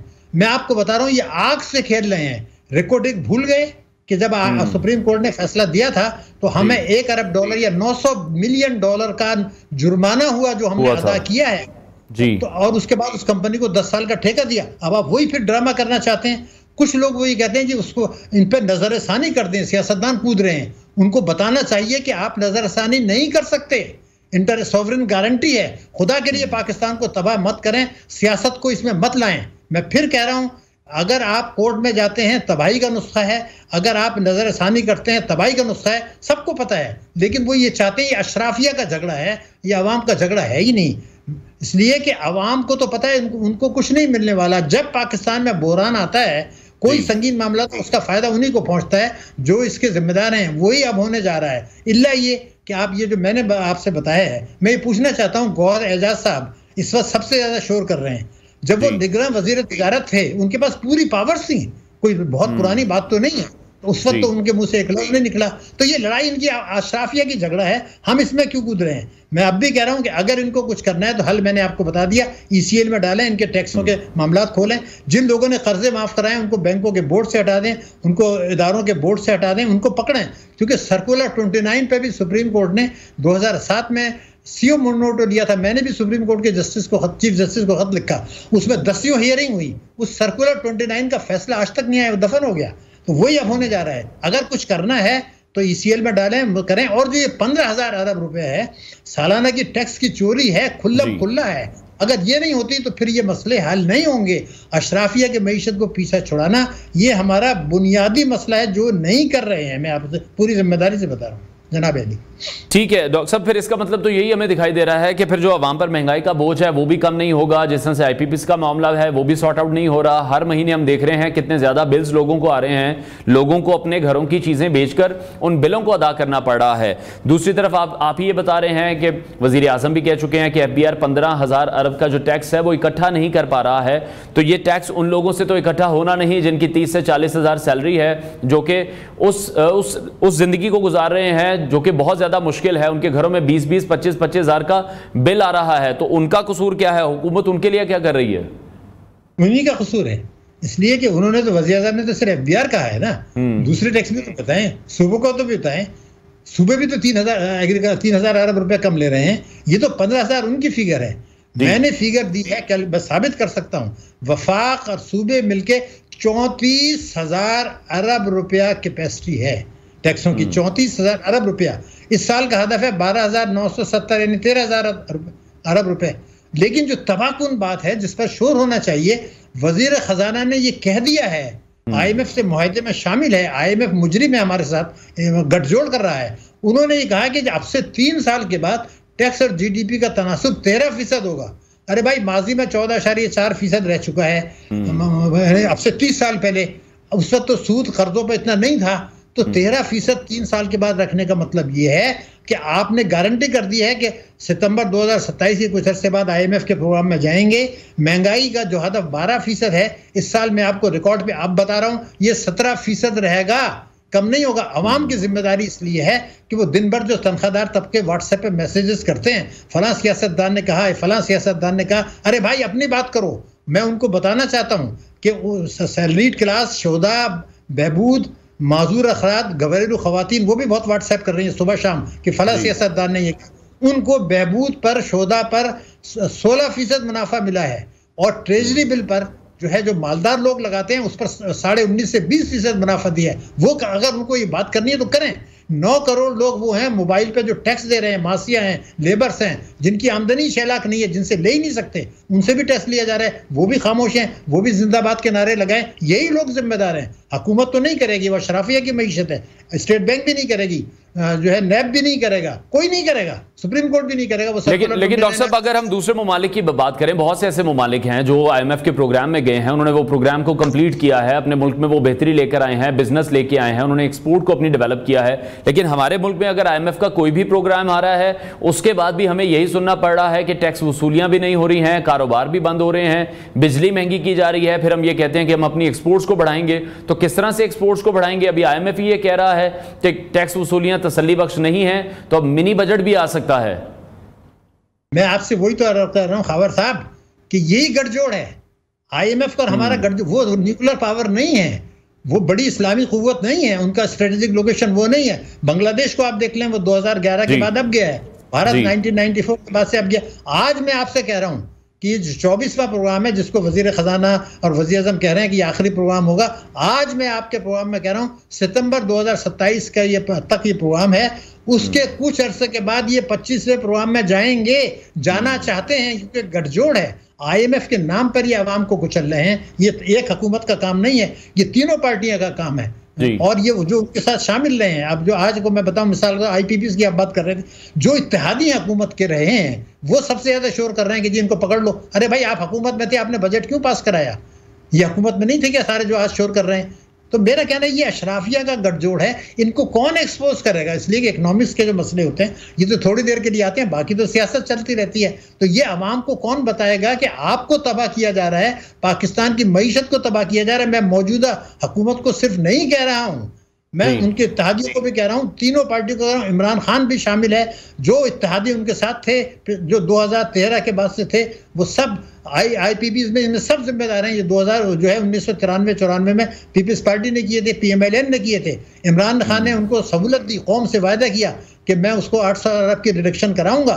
जो उनके मुशीर थे, जो उनके साथी थे, उनके पास आ गए। क्या कर रहे हैं जनाब? ये तो हमारे हमदर्द हैं, इनकी मदद से तो हम इक़्तिदार में आए, ये तो हमें डोनेशन देते हैं। वो 800 अरब को वो भी भूल गए, निगरान भी भूल गए। आज फिर ये ड्रामा रचाया जा रहा है। तो मैं ये 15,000 अरब की बात आपसे कर रहा हूँ, मैं अगले प्रोग्राम की बात कर रहा हूँ, मैं आवाम को बता रहा हूँ आपको कुचला जा रहा है और वो जिंदाबाद के नारे लगाएं, तो फिर मैं और आप क्या कर सकते हैं? ज्यादा ठीक है, लेकिन डॉक्टर साहब आप किस तरह से देख रहे हैं कि अब जब भी शोर उठता है ऐसी बातों का, तो उसमें हमेशा यही जिक्र किया जाता है कि जो भी इदारे लॉस में चल रहे हैं उनको प्राइवेटाइजेशन की तरफ ले जाएं। प्राइवेटाइज भी अगर हम कर देते हैं उसके बाद क्या करेंगे? अनटिल अनलेस हम कोई ऐसा प्लान डेवलप ना करें जिससे पाकिस्तान में भी पैसे वापस आए, पाकिस्तान में डॉलर्स वापस आए।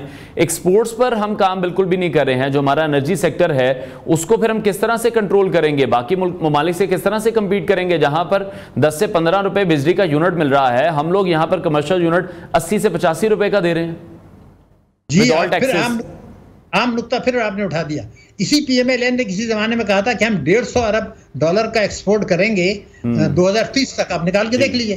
अब वो ये कहते हैं कि हम 60 अरब डॉलर का करेंगे। मैं कहता हूँ 35-40 अरब से आगे नहीं जाएंगे। मैं आपको बता दूं 2011 से 2025 तक पाकिस्तान की बरामदात में इजाफा हुआ है 6 अरब डॉलर टोटल, और कई हजार अरब रुपए की मराद दी गई। इसी दौरान में बांग्लादेश की जो बरामदात हैं उनमें इजाफा हुआ है 30 अरब डॉलर, उन्होंने इतनी बरात नहीं दी। दूसरी अगर आपको फिगर देखनी है, भारत की बरामदात जो है वो 777 अरब डॉलर है, 777 अरब डॉलर। उनकी रेमिटेंसेज 124 अरब डॉलर, यानी 6 गुना। हमारी दोनों बराबर हैं। अगर ही हमारी भी 6 गुना नहीं 3 गुना भी होती तो हम IMF के पास नहीं जाते।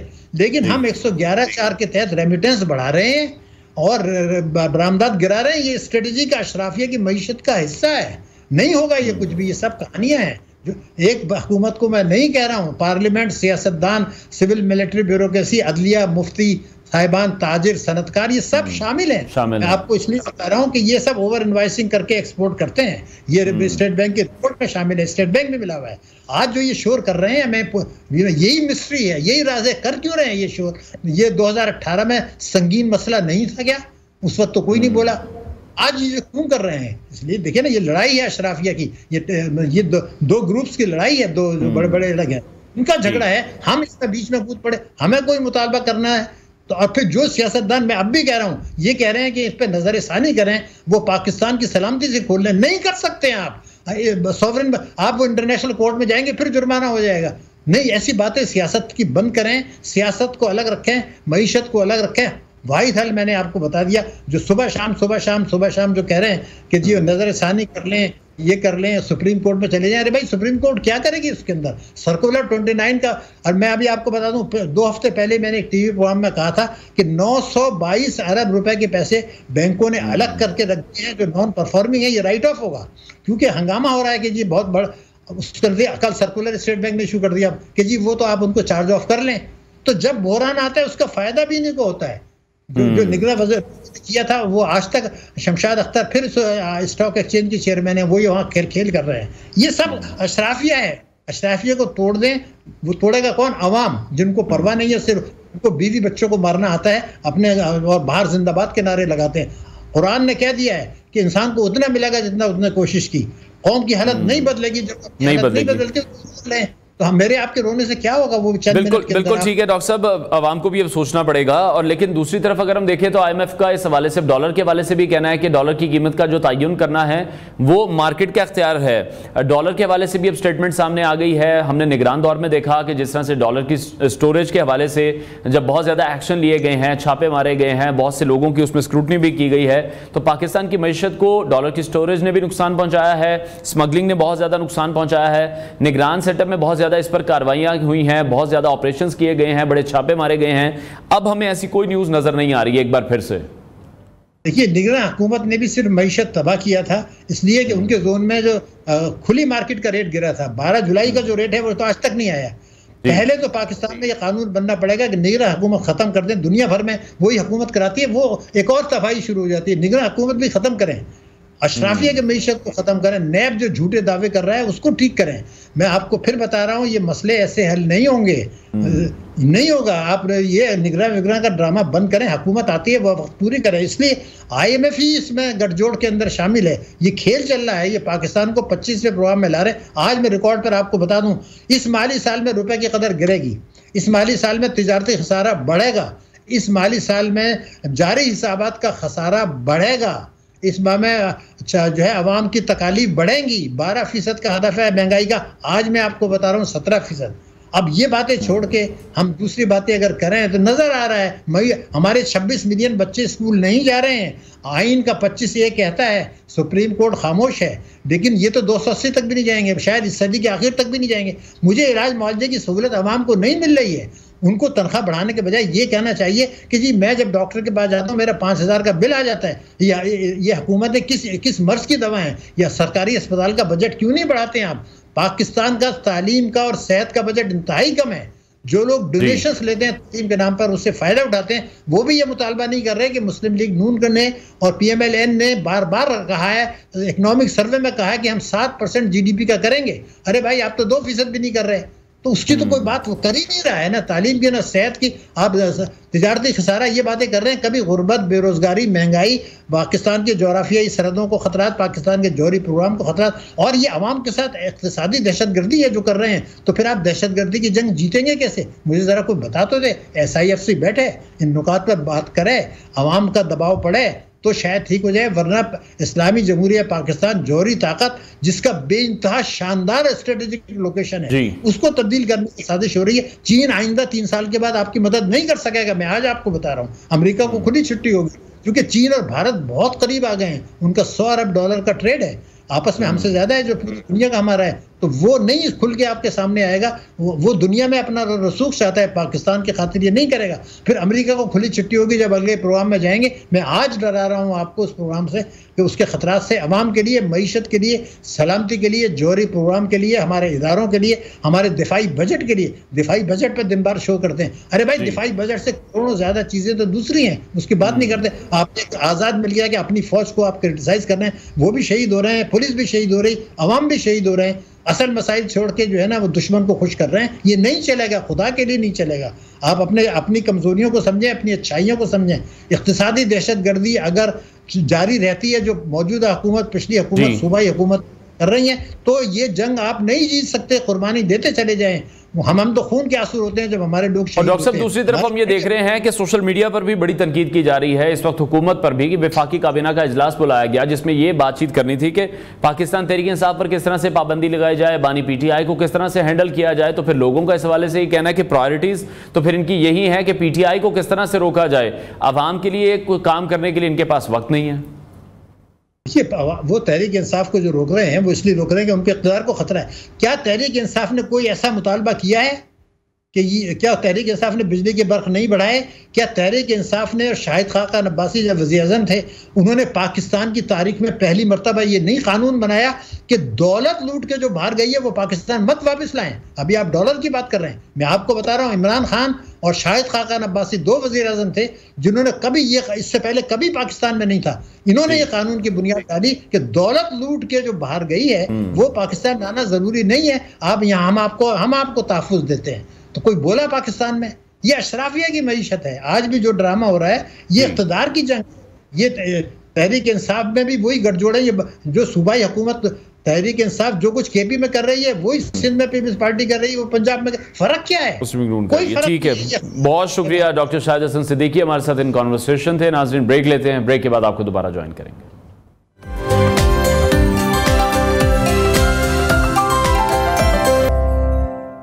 Welcome back to new Pakistan. नाज़रीन, आज हम बात करने जा रहे हैं मौसमियाती तब्दीलियों के हवाले से, और हम देख रहे हैं कि किस तरह से पाकिस्तान मौसमियाती तब्दीलियों का शिकार होता हमें दिखाई दे रहा है। और फिर बहुत सी ऐसी डिफरेंट रिपोर्ट्स हैं जो हम पहले भी अपने प्रोग्राम में आपके साथ शेयर कर चुके हैं कि पाकिस्तान में भी बहुत से ऐसे शहर हैं कि अगर आने वाले वक्तों में हम शजरकारी मुहिम की तरफ भी नहीं जाते हैं, हम मुल्क में दरख्त भी नहीं लगाते हैं, तो फिर जो आइंदा 7 साल होंगे वो पाकिस्तान के लिए कितने ख़तरनाक भी हो सकते हैं, वो रहने के काबिल भी नहीं रहेंगे। तो मौसमियाती जरीदे ने पाकिस्तान के गर्म तरीन इलाके बलूचिस्तान, पंजाब और जो सिंध के इलाके हैं वहां मौसमियाती तब्दीली के पेश नज़र ये खबरदार किया है कि सिंध और बलूचिस्तान में मामूल से ज़्यादा फलदार मकामी दरख्त अगर तो नहीं लगाए जाते हैं तो फिर ये इलाके आइंदा 7 साल बाद रहने के काबिल नहीं होंगे। और जो पारा है वो 57 डिग्री तक जाने का इम्कान भी है। आलमी मौसमियाती ज़राते में मज़ीद ये भी कहा गया है इस हवाले से कि सिंध, पंजाब और बलूचिस्तान की आबादी के लिहाज से हर एक फ़र्द को एक एक मकामी फलदार दरख्त लगाना भी लाजमी करा दिया जाएगा, क्योंकि इन इलाकों में जो टेम्परेचर है वो 57 डिग्री तक जा सकता है और गर्मियों में यही टेम्परेचर 40 से 42 डिग्री सेंटीग्रेड के दौरान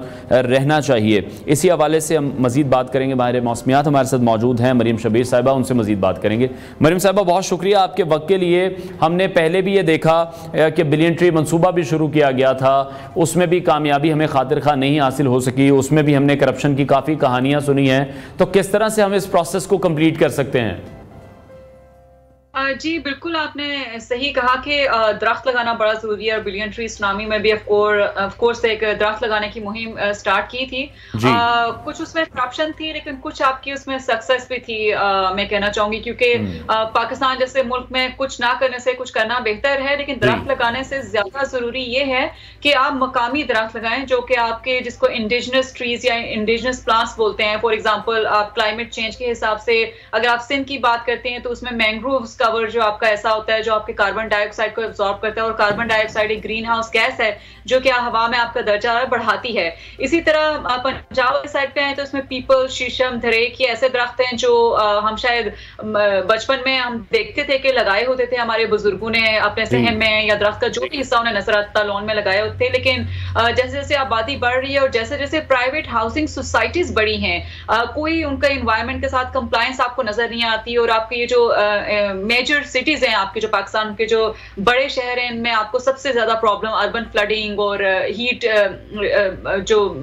आइलैंड का जो इम्पैक्ट है, जिसमें आपका हीट वेव्स बहुत ज्यादा बढ़ जाती हैं, आपको फिर हर इलाके में ये होती नजर आती है, क्योंकि फॉरेस्ट कवर आपका रिमूव कर दिया जाता है। और इस तरह का कोई लॉज पाकिस्तान में अनफॉर्चुनेटली नहीं बनाए गए हैं जिसकी वजह से ये कहा जाए कि हर घर में, जैसे कि रिकमेंडेशन भी इस रिपोर्ट में दी गई है कि कम अज कम एक दरख्त जरूर लगाया जाए। ज्यादा से ज्यादा तो जितनी आपके पास जगह है आप उतने लगाएं।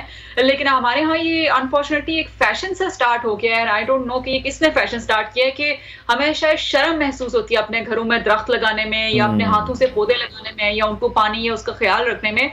हालांकि जो हमारे आबा अजदाद थे, जो हमारे ग्रैंड पेरेंट्स थे, उनको तो इस किस्म की कोई शर्म महसूस नहीं होती। वो बड़ा प्यार करते थे दरख्त से और लगाते थे और काटते भी नहीं थे पुराने दरख्त। तो मेरा ख्याल है कि बजाय इसके कि हमें कोई नई रिपोर्ट बताए कि हमें क्या करना चाहिए क्या नहीं, जो हमारे इंडिजिनस रूट्स हैं, हमारी जो आबा अजदाद की जो प्रैक्टिसेस थी, मेरे ख्याल है हमें उनको इंडिजिनस नॉलेज जिसको बोलते हैं उसको रिवाइव करने की जरूरत है। जो वो करते थे, मिसाल के तौर पर शॉपिंग के लिए जब वो बाहर जाते थे तो हमें याद है कि एक नेट की थैली लेके जाते थे और हमेशा वही उनके पास होती थी। प्लास्टिक के बैग्स नहीं लेके जाते थे शॉपिंग करने। इसी तरह पानी पीने के लिए उनके पास जो है वो एक बोतल अपनी रखी होती थी, उसी को बार बार इस्तेमाल करते थे, प्लास्टिक की बोतलें नहीं खरीदते थे। तो इसी तरह की बहुत सारी ऐसी प्रैक्टिसेस हैं, दरख्त लगाने की प्रैक्टिसेस हैं, वो ऐसी हैं जो कि लोकल दरख्त लगाते थे। यही वजह है कि हमें बचपन में जुगनू नजर आते थे। बचपन की जब मैं बात करूं तो मैं 20 से 30 साल पहले की बात कर रही हूँ, तो जुगनू नजर आते थे, नजर आती। लेकिन मरियम साहिबा, इसमें आप हुकूमत का किरदार किस तरह से देख रही हैं? बागात हटाकर सोसाइटीज बनाई जा रही हैं और दूसरी तरफ अगर हम देखें तो शहरों के अंदर ही इतनी इंडस्ट्रीज मौजूद हैं जिसकी वजह से पोल्यूशन बहुत ज़्यादा है, जिसकी वजह से जो हीट वेव है वो हमने देखा है कि वो भी बढ़ जाती है। और अगर हम बागात को ख़त्म करेंगे, हम जो फसलें हैं उनको ख़त्म करके वहाँ पर सिर्फ सोसाइटीज़ ही बनाते रहेंगे, तो फिर तो पाकिस्तान का टेम्परेचर रेस करेगा। आलमी माहौलियाती तब्दीली की जब हम बात करते हैं तो सबसे ज़्यादा शिकार उसका पाकिस्तान ही है। जी बिल्कुल, हुकूमत को सबसे पहले तो ये जो कॉन्ट्रैक्ट जो है वो ना जाने किन लोगों को हुकूमत दे देती है जब भी प्लांटेशन की बात आती है शहरों के अंदर। मिसाल अगर मैं आपको दूं इस्लामाबाद की, तो आप इस्लामाबाद में एंटर हूं तो अब आपको पाम ट्रीज नजर आते हैं, खजूर के दरख्त, जो समझ से बाहर है कि इस्लामाबाद जैसे मौसम के लिए खजूर के दरख्त कैसे फिजिबल हैं या किस तरह से आपके इकोसिस्टम में कॉन्ट्रीब्यूट करेंगे। तो सबसे पहले जो गवर्नमेंट ऐसे कॉन्ट्रैक्टर्स को कॉन्ट्रैक्ट देती है वो देना बंद करें। जो आपके एक्सपर्ट्स हैं, right person for the right job, सबसे पहले तो उनको इस किस्म के दें जब भी प्लांटेशन इन्वॉल्व होती है। इसके अलावा गवर्नमेंट को चाहिए कि वो रूल बनाए कि कोई भी प्रोजेक्ट स्टार्ट करेंगे, चाहे वो डेवलपमेंटल प्रोजेक्ट है, चाहे वो सड़क है, चाहे वो प्राइवेट हाउसिंग सोसाइटीज हैं, चाहे आपका मॉल बन रहा है, कंडीशन रखी कि उसके अंदर जो है वो रिन्यूएबल का कितना पोर्शन होगा, सोलर पैनल कितने लगाएंगे अगर कोई बिल्डिंग बन रही है या प्लाजा बन रहा है। इसके अलावा उसमें जो है वो जो दरख्तों का है वो क्या इंतजाम होगा। बिल्कुल ऐसे हम देख रहे हैं कि कोई प्रॉपर प्लानिंग है, वो एक रोड मैप हुकूमत के पास भी मौजूद नहीं है या फिर वो उस पर इंप्लीमेंट नहीं करना चाहते हैं। अच्छा, ये बस एक लास्ट कमेंट मैं आपसे चाहूंगा, वक्त की कमी है, कि लोग अपने तौर पर हम क्या इम्पैक्ट डाल सकते हैं माहौलियाती तब्दीली से निपटने के लिए? जी, सबसे पहले तो इंडिजिनस दरख्त लगाएं और सेकंड सबसे बड़ी बात कि हम एक कंज्यूमर हैं किसी भी प्रोडक्ट के, तो हमें as a consumer conscious choice हमारी होनी चाहिए कि किस किस्म के प्रोडक्ट हम इस्तेमाल कर सकते हैं, किस किस्म के नहीं। हर सीजन में जो आपकी कपड़ों की कलेक्शन आती है हर सीजन मत खरीदें, क्योंकि बहुत ज़्यादा पानी इस्तेमाल होता है कपड़ों को बनाने के प्रोसेस में। इसी तरह आपकी जो कंप्यूटर या जो furniture related fast fashion industries को बोलते हैं, जो हर दफ़ा चेंज हो रहे होते हैं, आपके पास नए नए डिजाइन आ रहे होते हैं, चाहे वो कंप्यूटर हैं, मोबाइल्स हैं, लैपटॉप्स हैं आपके या फर्नीचर्स हैं आपके, इसमें बहुत सारी चीजें आती हैं। आप वो बिला झिझक आप खरीदना शुरू करते हैं, वो ना करें क्योंकि आपके एनवायरनमेंट के ऊपर बैड इंपैक्ट होता है। प्लास्टिक का इस्तेमाल कम करें, दरख्त लगाएं, जितनी सी भी स्पेस आपके पास घर पर है, घर के अंदर नहीं है तो ये तमाम चीजें भी हैं जिन्हें हमें कंट्रोल करने की जरूरत है। बहुत शुक्रिया माहिर माहौलियात मरियम शब्बीर साहब, हमारे साथ इन कॉन्वर्सेशन थी। नाज़रीन, ब्रेक लेते हैं, ब्रेक के बाद आपको दोबारा ज्वाइन करेंगे। Welcome back to new Pakistan. नाज़रीन, आज हम आपकी मुलाकात कराने जा रहे हैं फ़ख्रे पाकिस्तान से, जो क्रिकेट के मैदानों में भी पाकिस्तान की पहचान रहे हैं, पाकिस्तान को रिप्रेजेंट करते रहे हैं, सितारा इम्तियाज़ हासिल कर चुके हैं, प्राइड ऑफ परफॉर्मेंस हासिल कर चुके हैं। अलीम डार साहब हमारे साथ इन स्टूडियोज़ मौजूद हैं, उनसे आज हम बात करने जा रहे हैं और बात होगी एक बड़े ही स्पेशल कॉज के हवाले से। पाकिस्तान में वो एक बहुत बड़ा नाम है और वो कौन सा क्रिकेट फ़ैन होगा जो कि इस नाम से शनासा नहीं है, और अब एक ज़बरदस्त काम कर रहे हैं खिदमत खल्क के लिए भी। अलीम डार फाउंडेशन की सूरत में ये नाम सामने आ रहा है। अलीम डार फाउंडेशन जो कि एक बैनुल अक़वामी चैरिटी ऑर्गेनाइजेशन है, जो कि थैलेसीमिया जैसे मौजी मर्ज में मुब्तला मरीजों के लिए भी काम कर रही है। थैलेसीमिया एक मौरूसी बीमारी है, यानी ये वालिदैन की जनियाती खराबी के बाइस औलाद को मुंतकिल होती है। इस बीमारी की वजह से मरीज़ के जिस्म में खून कम बनता है और मर्ज की शिद्दत के एतबार से थैलेसीमिया की 3 अक़साम हैं। शदीद तरीन किस्म जो है वो थैलेसीमिया मेजर कहलाती है और सबसे कम शिद्दत वाली किस्म थैलेसीमिया माइनर कहलाती है। इसी हवाले से आज हम बात करने जा रहे हैं। अलीम डार साहब हमारे से स्टूडियोज़ मौजूद होंगे। अलीम साहब बहुत शुक्रिया आपके वक्त के लिए। सबसे पहले मैं जानना चाहूँगा कि अलीम डार फाउंडेशन एक बैनुल-अक़वामी चैरिटी ऑर्गेनाइजेशन है, इसके अलावा कौन कौन सी शख्सियात आपके साथ शामिल हैं उनके हवाले से भी बताइएगा, और कितना वक्त हो चुका है इसका आगाज़ हुए। बिस्मिल्लाहिर्रहमानिर्रहीम जी, और सबसे पहले अल्लाह का शुक्र जी, हमारी जो ऑर्गेनाइजेशन है अलीम डार फाउंडेशन, ये तकरीबन 7 माह हमें हुए इसको शुरू किए हुए, और 7 माह में अल्लाह का शुक्र जी बच्चों को वहाँ ब्लड लग रहा है, और ये बड़ी ही अचीवमेंट हमारी पूरी टीम की और जिन लोगों ने हमें सपोर्ट किया। और मैं हमारे साथ बड़े अच्छे नाम भी हैं जो जिनके ज़रिए हम अवेयरनेस कर रहे हैं पूरे पाकिस्तान में, जिसमें बाबर आज़म है, फ़खर जमा है, रिजवान है, जहांगीर खान साहब हैं, इफ्तिखार ठाकर साहब हमारे साथ, अली मीर हैं। तो इनके ज़रिए हम अवेयरनेस प्रोग्राम भी कर रहे हैं जो लोगों को बताया जाए कि ये बीमारी है क्या। तो अल्लाह का शुक्र जी, विदिन 7 मंथ हमारी जो है फाउंडेशन का बहुत बड़ी अचीवमेंट है जी। ठीक है। अच्छा, थैलेसीमिया से मुतासरा जो बच्चे हैं उन्हें तो बार बार खून की ज़रूरत पड़ती है, जैसे मैंने कुछ इकसाम का भी जिक्र किया कि 3 उसकी इकसाम भी हैं, तो इतनी ज़्यादा मिकदार में खून का अरेंज करना ये भी एक बहुत बड़ा मुश्किल काम है जी। मेरा ख्याल है ये बहुत बड़ा चैलेंज है, खून इकट्ठा करना, लोगों को अवेयरनेस देना कि ये ब्लड देना बड़ी सेहत के लिए भी बेहतर है। हर 3 महीने के बाद आपको ब्लड देना ये अच्छी बात है आपकी सेहत के लिए भी। तो अल्लाह का शुक्र जी, इसमें हमें अभी तक कोई कमी नहीं है। हमारे साथ यूनिवर्सिटीज़ के साथ MOU हैं, हमारे पास पुलिस है, हमारे साथ रेंजर्स हैं और यूनिवर्सिटी के बच्चे हैं हमारे पास, तो हमें माशाल्लाह जी ब्लड की कमी नहीं आ रही। ठीक है, तो आप इसमें किस तरह से देख रहे हैं? अच्छा, कुछ लोगों के जहन में सिर्फ ये, डॉक्टर साहब मैं चाहूँगा आप इसको क्लियर करें कि सिर्फ फंड्स दे देना काफ़ी है या सिर्फ खून दे देना काफ़ी है? तो दोनों सिचुएशंस हैं, जैसा कि हम ब्रेक में भी डिस्कस कर रहे थे और आप मुझे बता रहे थे कि बहुत सी ऐसी मेडिसिन हैं जो बहुत ज़्यादा एक्सपेंसिव हैं। जी, ये बहुत अच्छा आपका क्वेश्चन है जी। लोग समझते हैं जी यहाँ सिर्फ ब्लड लगता है, ये ब्लड लेने लोगों से बहुत मुश्किल है और पैसा भी चाहिए होता है इन बच्चों के लिए। जो हमारे बच्चे हैं ज़्यादा गरीब बच्चे हैं, हमारे पास बच्चे कुछ रहीम यार खां से भी आ रहे हैं, तो मैं इतना मुझे अफसोस हुआ कि 3 साल का बच्चा और 7 उनके बच्चे थे और 8वां बच्चा ये थैलेसीमिया का मेजर का बच्चा है। तो वो कह रहा जी ये बच्चा हम 15 दिन के बाद आते हैं और ये बच्चा अपने पास ही रख लें। तो इस तरह बच्चे लोग देने के लिए तैयार हैं। बिल्कुल। तो बड़े ही ये मुश्किल सिचुएशन है। मैं इसलिए चाह रहा था कि ये चीज़ को हम थोड़ा सा हाईलाइट कर सकें। अच्छा, अभी हमें बराह रास्त जाने के लिए कहा जा रहा है। वज़ीर इत्तलात पंजाब